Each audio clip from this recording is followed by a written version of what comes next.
Welcome to trader things. December 23 வாங்க stock market நியூஸ பார்க்கலாம்.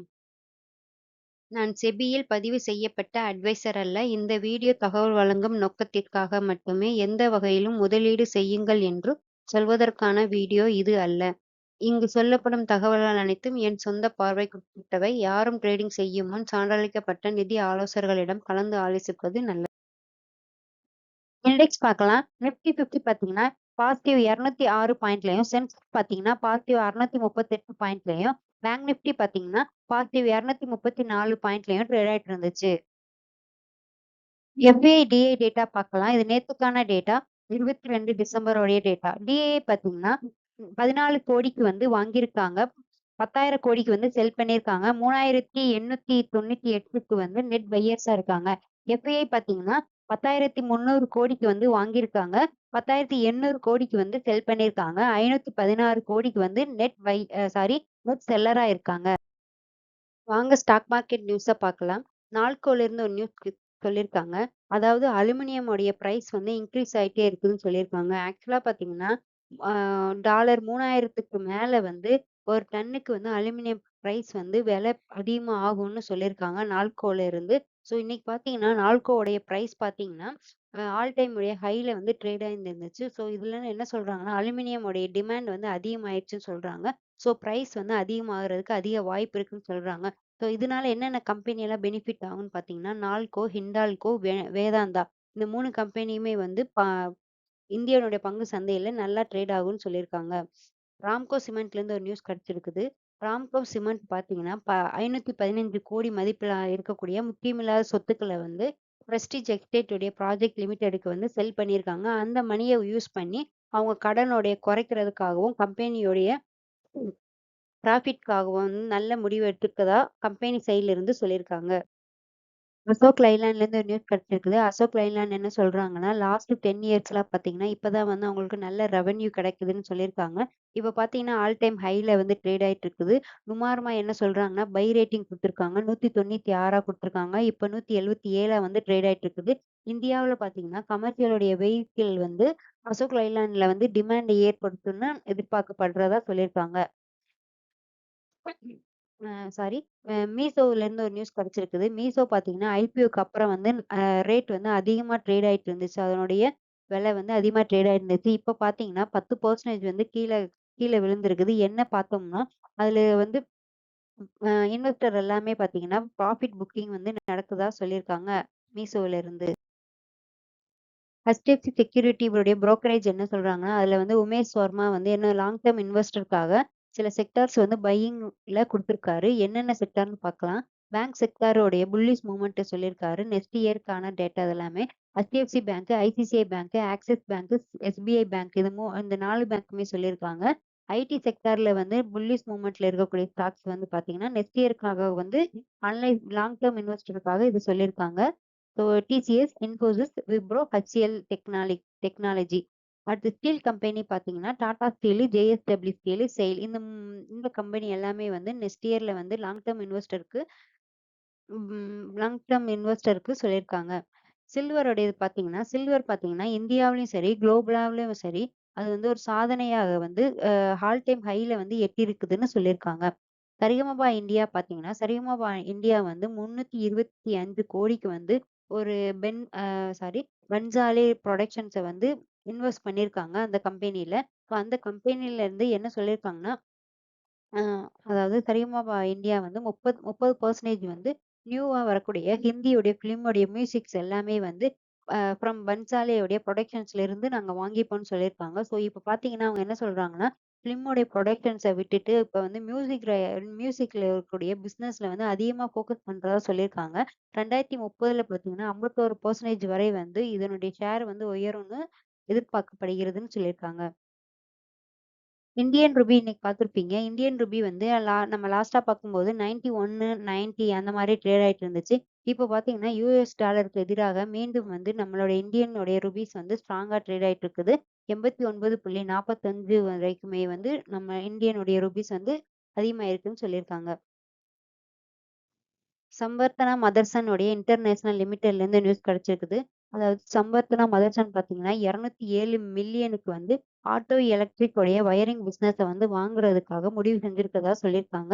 So இது வந்து குளோபலா வந்து அவங்களுடைய பிசினஸ வந்து டெவலப் பண்ணுவோம்னு சொல்லியிருக்காங்க. கோல்டு வந்து அனலைசர் என்ன சொல்றாங்கன்னா, அதாவது கோல்டு பிரைஸ் வந்து $4,400 மேலேயே வந்து ட்ரேட் ஆகும்னு சொல்லியிருக்காங்க. அதாவது நம்மளோட இந்தியன் ரூபீஸ் பார்த்தீங்கன்னா, 3,65 லட்சத்துக்கு மேல வந்து அதுக்கும் மேலேயே வந்து போகும்னு எதிர்பார்க்கப்படுதா வந்து அனலிஸ்டர் எல்லாமே சொல்றாங்க. அதுக்கு என்ன ரீசன்ஸ்னா சொல்றாங்கன்னா, அமெரிக்காவுல வட்டியோடைய குறைப்பு வந்து குறைப்பாங்கன்னு நம்பிக்கையா இருக்கிறாங்க. ஸோ சென்ட்ரல் கவர்ன்மெண்ட் எல்லாமே பார்த்தீங்கன்னா, கோல்டு எல்லாம் வாங்கி வச்சுட்டு இருக்காங்கன்னு சொல்றாங்க. ஸோ இது பார்த்தீங்கன்னா, பொருளாதாரத்திலயும் சரி, உலக அரசியல்லயும் சரி, பாதுகாப்பான முதலீடுன்னு சொல்றாங்க. ஸோ இது இது மட்டும் தங்கம் மட்டும் இல்லாம வெள்ளி, பிளாட்டினம் அதுவும் வந்து அதிகமாகும்னு சொல்றாங்க. ஸோ இன்வெஸ்டர் எல்லாமே பார்த்தீங்கன்னா, அதிகமான வந்து முதலீடு செஞ்சுட்டு இருக்காங்கன்னு சொல்றாங்க. பாதுகாப்பானதுனால இத வந்து முதலீடு அதிகமா வந்து செய்றாங்கன்னு சொல்றாங்க இன்வெஸ்டர் எல்லாமே.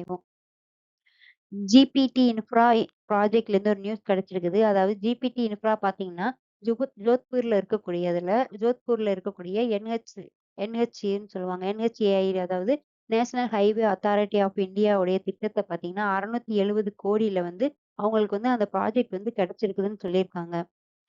செய்கல் இந்தியன் லிமிடெட் பார்த்தீங்கன்னா, 550 கோடிக்கு பார்த்தீங்கன்னா, சோலார் பவர் கான்ட்ராக்ட்ட வந்து மத்திய பிரதேஷ்ல இருந்து ஓன் பண்ணி வின் பண்ணியிருக்காங்க. இது வந்து இன்வெஸ்டர்ஸ்க்கு எல்லாமே வந்து பாசிட்டிவ் நியூஸ்ன்னு சொல்லியிருக்காங்க. அது மட்டும் இல்லாம, இது ஒரு பிக் பிக் ஆர்டராவும் லாங் டெர்ம் உடைய ரெவென்யூ வந்து நல்லா தெரியுதுன்னு சொல்லியிருக்காங்க. ஸோ இன்னொரு என்ன பண்ணியிருக்காங்கன்னா, 25 இயர்ஸ்க்கு வந்து இப்பயே வந்து எவ்வளோ ரேட்டுன்னு அதாவது எலக்ட்ரிசிட்டியோட ரேட் வந்து அக்ரீமெண்ட் மூலியமா இப்பயே வந்து டீல் முடிஞ்சிச்சு அப்படின்னு சொல்லியிருக்காங்க. ஸோ அவங்களுக்கு வந்து லாங் டெர்மா வந்து ஒரு இன்வெஸ்ட் அதிகமா இருக்குதுன்னு லாங் டெர்ம் ரெவென்யூ வந்து ரொம்ப பாசிபிலிட்டின்னு சொல்லியிருக்காங்க.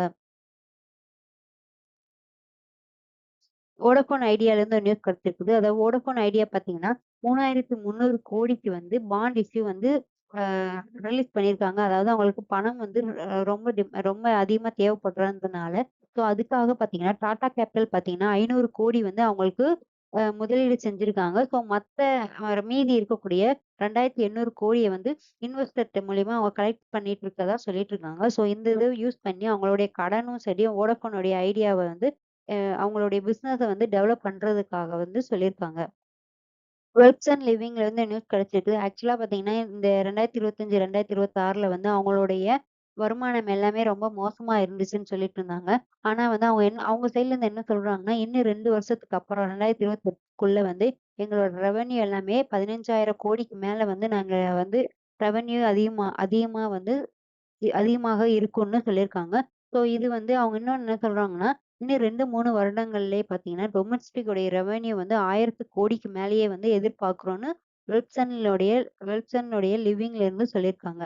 டைசன் டெக்னாலஜி பார்த்தீங்கன்னா, அங்கருந்து நியூஸ் கிடைச்சிருக்குது. அதாவது டைசன்ஸ் டெக்னாலஜி பார்த்தீங்கன்னா, எலக்ட்ரானிக் மேனுஃபேக்சரிங் கம்பெனி. இந்த கம்பெனில வந்து என்ன சொல்றாங்கன்னா, அதாவது மார்கன் ஸ்டான்லி என்ன சொல்றாங்கன்னா, இந்த கம்பெனி பார்த்தீங்கன்னா, ஐடி ஹார்ட்வேர்ட வந்து இம்போர்ட் பண்ணக்கூடிய ரூல்ஸ் எல்லாமே வந்து கொஞ்சம் சேஞ்ச் பண்ணியிருக்காங்க. ஸோ சேஞ்ச் பண்ணதுனால டைசனுடைய டெக்னாலஜில பார்த்தீங்கன்னா, வளர்ச்சி வந்து கொஞ்சம் அதாவது குரோத் பார்த்தீங்கன்னா, அன்சர்டைனலா இருக்கிறதுக்கு அதிக வாய்ப்பு இருக்குதுன்னு சொல்லியிருக்காங்க. அது மட்டும் இல்லாம குளோபலா இருக்கக்கூடிய அந்த குளோபலா பார்த்தீங்கன்னா, அவங்களுடைய பிராண்ட் வந்து இன்கிரீஸ் ஆக அதிக வாய்ப்பு இருக்குது. ஆனா டொமஸ்டிக் உடைய மார்க்கெட்ல பார்த்தீங்கன்னா, அவங்களுடைய அவங்களுடைய டொமஸ்டிக்ல பார்த்தீங்கன்னா, அவங்களுடைய இது வந்து கம்மியா இருக்கும். சான்சஸ் எல்லாமே வந்து குறைஞ்சுட்டே இருக்கும்னு சொல்லியிருக்காங்க. யாருன்னா மார்கன் ஸ்டான்லி. அ சாத்விக் கிரீன் டெக்னாலஜில இந்த நியூஸ் கிடைச்சிருக்கு. சாத்விக் கிரீன் டெக்னாலஜி ஒரு கான்ட்ராக்ட்ட வின் பண்ணியிருக்காங்க. 486 கோடிக்கு வந்து சோலாருடைய கான்ட்ராக்ட் சொல்லியிருக்காங்க. இந்த மந்த்ல இருந்து வந்து அது எக்ஸிகியூஷன் ஆகுதுன்னு சொல்லியிருக்காங்க. HCLல இருந்து ஒரு நியூஸ் கிடைச்சுச்சு. HCL பார்த்தீங்கன்னா, பெல்ஜியம்ல இருக்கக்கூடிய ஏஐ கம்பெனி. அந்த கம்பெனி பார்த்தீங்கன்னா, ஏஐ டேட்டா அனலிஸ்ட் உடைய டூல வந்து உருவாக்குற கம்பெனி தான் ஓபி. ஓபின்னு சொல்லக்கூடிய கம்பெனிய வந்து அவங்க HCL டெக்னாலஜி வந்து வாங்கிட்டாங்க. ஸோ அவங்க வந்து என்ன ரீசன்ஸ்க்காக வாங்கிட்டாங்கன்னா, அவங்களோட ஏஐ வந்து அதிகமா வலுப்படுத்துறதுக்காக வந்து ஓபின்னு சொல்லக்கூடிய அந்த கம்பெனிய வந்து வாங்கிட்டாங்க. ஸோ டேட்டா அனலிஸ்ட்ட வந்து கிளையன்ட்க்கு வந்து எளிதாக்குறதுக்கு தான் இவங்க HCL வந்து வாங்கியிருக்கதாகவும் சொல்லியிருக்காங்க. பிரஸ்டீஜ் எஸ்டேட் உடைய ப்ராஜெக்ட்ல இருந்து ஒரு நியூஸ் கிடைச்சிருக்குது. அவங்க வந்து சென்னையில இருக்கக்கூடிய மேடவாக்கத்துல வந்து 25 ஏக்கர் நிலம் வந்து வாங்கியிருக்கதா சொல்லியிருக்காங்க. இது பெரிய ரியல் எஸ்டேட் உடைய ப்ராஜெக்ட்ன்னு சொல்லியிருக்காங்க. அதாவது 50 லட்சம் வந்து ஸ்கொயர் ஃபீட் உடைய டெவலப்மெண்ட் பொட்டன்ஷியல்னு சொல்லியிருக்காங்க. அது மட்டும் இல்லாம இந்த இந்த ப்ராஜெக்ட்னால வந்து அவங்களுக்கு 5,000 கோடிக்கு மேல வந்து ரெவென்யூ கிடைக்கும்னு சொல்லியிருக்காங்க. இது லாங் டெர்ம் குரோத்துக்கு வந்து ஒரு நல்ல குட் நியூஸ்ன்னு சொல்றாங்க. வெல்ப்ஸ் அ வெல்ஸ்பன் கார்ப் லிமிடெட்லேருந்து ஒரு நியூஸ் கிடைச்சிருக்குது. அதாவது வெல்ஸ்பனுடைய கார்ப் பார்த்தீங்கன்னா 4.11% வந்து வெல்ஸ்பன் ஸ்பெஷலைஸ்டுடைய சொல்யூஷன்ஸ் லிமிடெட்ல இருக்கக்கூடிய ஷேர் எல்லாமே வாங்கியிருக்காங்க. இது ஒரு பிளாக் டீலா நடந்திருக்குது. 108.96 கோடி குடுத்து வெல்ஸ்பன் உடைய கார்ப்பரேஷன்ஸ் உடைய லிமிடெட் வந்து வாங்கியிருக்காங்க.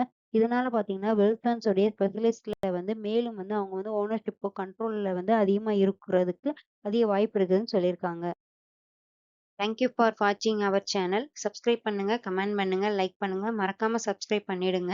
அப்பதான் வந்து நான் போடக்கூடிய ஸ்டாக் மார்க்கெட்டோடைய நியூஸ் எல்லாமே வந்து உங்களுக்கு ஃபாஸ்ட்டா ரீச் ஆகும். Thank you friends.